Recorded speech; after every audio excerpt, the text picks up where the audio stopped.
اکثر کتب حدیث میں ان سے روایات ہیں، ان کے بارے میں پوچھا، اور امام مالک کے شیوخ میں سے، امام مالک کے اساتذہ،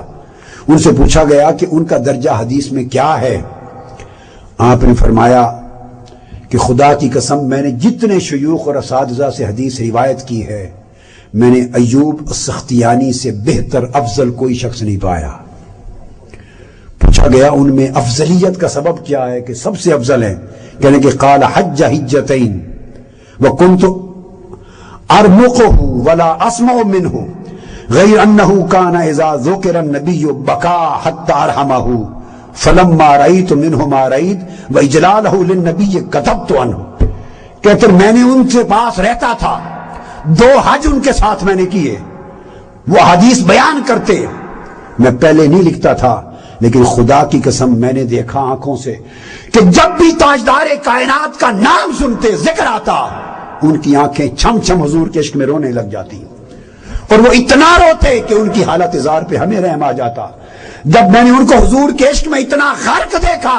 تو اللہ کی عزت کی قسم حضور کی اسی تعظیم اور عشق کو دیکھ کر میں نے ان سے حدیث لکھنا شروع کی۔ تو میں نے جو ان سے حدیث روایت کی اس کا سبب بھی ان کا عشق اور تعظیم مصطفیٰ ہے۔ حضرت مصعب بن عبداللہ جلیل القدر تبع تابعین اور تابعین میں سے، امام مالک فرماتے ہیں کہ جب کبھی ان کے سامنے حضور کا ذکر ہو جاتا، ان کا رنگ بدل جاتا، زار و قطار رونے لگ جاتے، اتنا روتے کہ ان کی حالت غیر ہو جاتی، حتیٰ کہ اسی حالت میں لوگ چھوڑ کے جس کو جانا ہوتا چلا جاتا، مگر حضور کا نام سن کر، ذکر سن کر ان کا گریہ بکا نہ رکتا تھا۔ یہ تابعین کا عالم تھا اور تبع تابعین کا ایک تسلسل۔ ارے امت، وہ تسلسل کہاں گیا؟ آج آقا علیہ السلام کے عشق اور محبت کو کچھ اور نام دیا جاتا ہے۔ یہ وہ وراثت ہے، میراث ہے جو اللہ رب العزت نے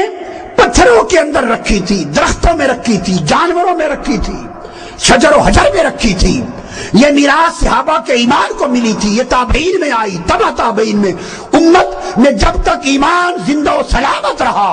یہ عشق اور ادب تعظیم کی انتہا کے ساتھ سلامت رہا۔ آج امت نے اپنا رشتہ اس سے کاٹ ڈالا۔ امام جعفر صادق رضی اللہ تعالیٰ عنہ، امام علی مقام، امام روایت کرتے ہیں امام مالک کہ میں نے ان کو اپنی آنکھوں سے دیکھا۔ امام جعفر صادق کے بارے میں روایت کرتے ہیں امام مالک کہ وہ کثیر التبسم تھے، اکثر مجلس میں بڑا تبسم کرتے، خوش مزاج تھے، مگر اسی حالت میں جب کبھی حضور کا ذکر ہو جاتا تو ان کے چہرے انور کا رنگ زرد ہو جاتا، اور پھر ان کی حالت غیر ہو جاتی، قابو سے باہر ہو جاتے۔ حضرت عبد الرحمن بن قاسم بن محمد بن ابی بکر رضی اللہ تعالیٰ عنہ، ان کے بارے میں قاضی ایاز روایت کرتے ہیں کہ جب کبھی مجلس میں حضور کا ذکر ہو جاتا تو خدا کی قسم ان کے چہرے کا رنگ اس طرح ہو جاتا کہ جیسے کسی نے خون نچوڑ لیا ہو، اور زبان ان کی گنگ ہو جاتی۔ ان کی زبان سے حضور کے عشق اور محبت اور حیبت و اجلال محمدی میں ان سے کوئی کلمہ ان کی زبان سے نہ نکلتا تھا۔ وہ فرماتے ہیں میں نے عامر بن عبداللہ بن زبیر کو دیکھا، حضور کا ذکر ہو جاتا تو نام سن کر زار و قطار چیخ و پکار نکل جاتی، ان کی رو پڑتے۔ فرماتے ہیں میں نے امام زہری کو دیکھا، امام زہری کو، فرماتے ہیں کہ جب آقا کا ذکر ہو جاتا ان کی حالت اتنی خیر ہو جاتی کہ کسی سامنے بیٹھے ہوئے دوست کو بھی پہچان نہ سکتے، اور کوئی ان کو پہچان نہ سکتا کہ یہ امام زہری ہیں۔ میں نے امام صفوان بن سلیم کو دیکھا، آقا علیہ السلام کا ذکر ہوتا تو نام سنتے ہی ان کی چیخ و پکار نکل جاتی، اتنا روتے کہ چیخ بلند ہو جاتی تھی ان کی۔ امام ابن سیری کا فرماتے ہیں وہ کثیر التبسم تھے، مسکرانا ان کا معمول تھا، مگر ادھر آقا کی حدیث کا بیان کرنے کا وقت آتا تو سارا جسم لرزہ برندام ہو جاتے، کانپنے لگ جاتے۔ فرماتے ہیں اسی طرح کہ امام مالک کا اپنا عمل یہ تھا۔ حضرت مطرف روایت کرتے ہیں، اور امام مطرف امام مالک کے خود بھانجے ہیں۔ وہ روایت کرتے ہیں کہ اگر کچھ لوگ امام مالک کے دروازے پر آتے، کھٹکھٹاتے، آپ کی مجلس میں استفسار کرنے، سوال کرنے، علم لینے کے لیے، تو خادمہ نکلتی امام مالک کے حکم پر اور پوچھتی آپ نے حضور کی حدیث سننی ہے، امام مالک سے حدیث سننے آئے ہیں یا مسائل فقہ پوچھنے آئے ہیں؟ اگر وہ کہتے کہ مسائل پوچھنے آئے ہیں تو وضو کر کے آپ باہر آ جاتے اور ان کو مسائل بیان فرماتے، اور اگر وہ کہتے کہ ہم حضور علیہ السلام کی حدیث سننے آئے ہیں تو حضرت امام مطرف فرماتے ہیں اگر حدیث سنتے تو داخل مغتسلہ فاغتسل وتطیب ولبس ثیابا جددا، پھر اگر وہ حدیث سننے کے لیے آئے ہوتے تو پھر باہر نہ نکلتے، کہتے مسجد میں بیٹھے غسل خانے میں جا کے غسل تازہ کرتے۔ ہر بار اگر دن میں 10 مرتبہ بھی کوئی حدیث نبوی سننے آتا تو 10 بار غسل کرتے، پھر اس کے بعد خوشبو لگاتے، پھر نئے کپڑے جو حدیث سنانے کے لیے رکھے ہوئے تھے جوڑے وہ پہنتے، اس کے بعد ساجہ اپنا جبہ پہنتے، وتعمما پھر امامہ پہنتے، اور امامے کے بعد اپنی چادر ساتھ رکھتے، اور پھر ان کے لیے اونچی کرسی رکھی جاتی، اس پر بیٹھ کر پھر وہ لرزہ برندام ہوتے اور بخور جلایا جاتا، اور بخور کی خوشبو میں پھر حضور کی حدیث بیان کرتے۔ کسی نے پوچھا آپ سے، امام ابن ابی اویس نے پوچھا، امام اسماعیل بن عبداللہ بن اویس الاصبہی، انہوں نے پوچھا اے امام مالک یہ اتنا اہتمام حدیث رسول کے بیان اور کرنے کا اور سنانے کا، روایت کرنے کا کیوں کرتے ہیں؟ کہنے لگے خدا کی قسم میں تو ساری زندگی اس کرسی پر بیٹھتا ہی نہیں ہوں، اور یہ سب سنبھال کے رکھی ہیں چیزیں، یہ سارا اہتمام اس حدیث اور صاحب حدیث کی تعظیم و تکریم اور اجلال کے لیے کرتا ہوں، یہ آقا علیہ السلام کی عزت و حرمت کے لیے کرتا ہوں کہ حضور کی حدیث کو اتنا مقام و مرتبہ دیتے تو صاحب حدیث کے مرتبے کا عالم کیا ہوتا ان کے۔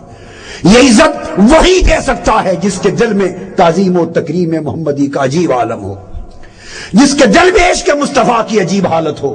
جب تک عشق، محبت، ادب، تعظیم و تکریم اپنے کمال تک نہیں جاتی اس وقت تک ان نسبتوں اور ان کی حدیثوں کی ایسی عزتیں اور ایسی تکریمیں نہیں ہوتی۔ یہ قاضی ایاز چونکہ خود مالکی المذہب ہیں تو کثرت سے امام مالک کا ذکر لائے ہیں، عاشق رسول ہیں، اور حق بھی ہے۔ امام مالک ان عاشقان رسول میں سے ہیں کہ ساری زندگی 94 میں پیدا ہوئے، 180 میں وفات ہوئی، یعنی 86 برس عمر ہوئی یا 87 برس، 93 میں یا 94 میں، قول مختلف ہیں۔ 87 برس عمر ہوئی، ہر کوئی ہر سال جاتا حج کرنے، پوری زندگی صرف 2 حج کیے، اور 70 برس گزار دیے زندگی کے یا 60 برس گزار دیے بعد کی زندگی کے حج کرنے، نفلی حج کے لیے، عمرے کے لیے بھی نہیں گئے۔ کسی نے پوچھا کہ ہر سارا جہان جاتا ہے آپ کیوں نہیں جاتے؟ انہوں نے کہا فرض ادا کر چکا،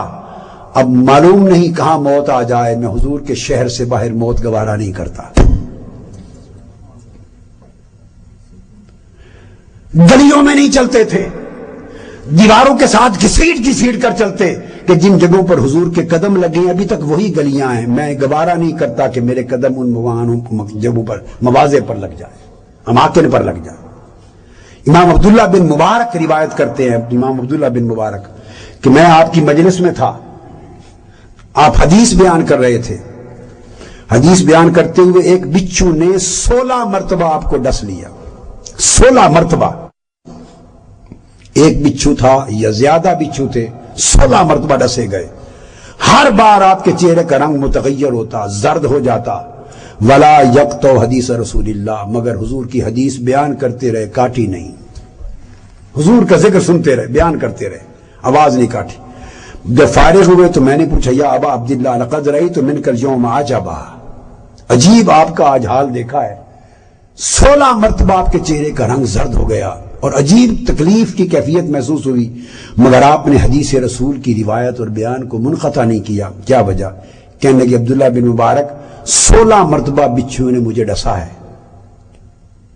تو آپ روک دیتے؟ فرمایا نہیں، انما صبرت اجلالا لحدیث رسول اللہ، حضور کی حدیث بیان کر رہا تھا، اپنی تکلیف کے باعث حضور کی حدیث کیسے چھوڑ سکتا تھا؟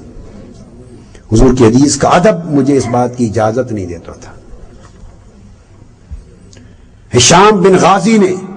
ایک مرتبہ راستے میں چلتے ہوئے امام مالک سے حضور کی ایک حدیث پوچھ لی. آپ کے ہاتھ میں چھوٹی سی چھڑی تھی,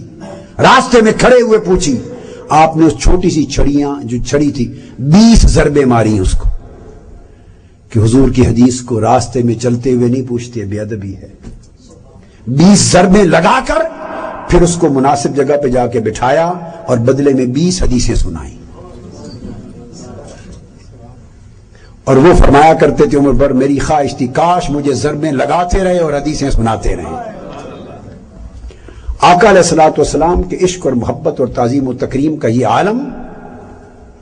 امت کو اس رشتے کو دوبارہ بحال کرنا ہوگا.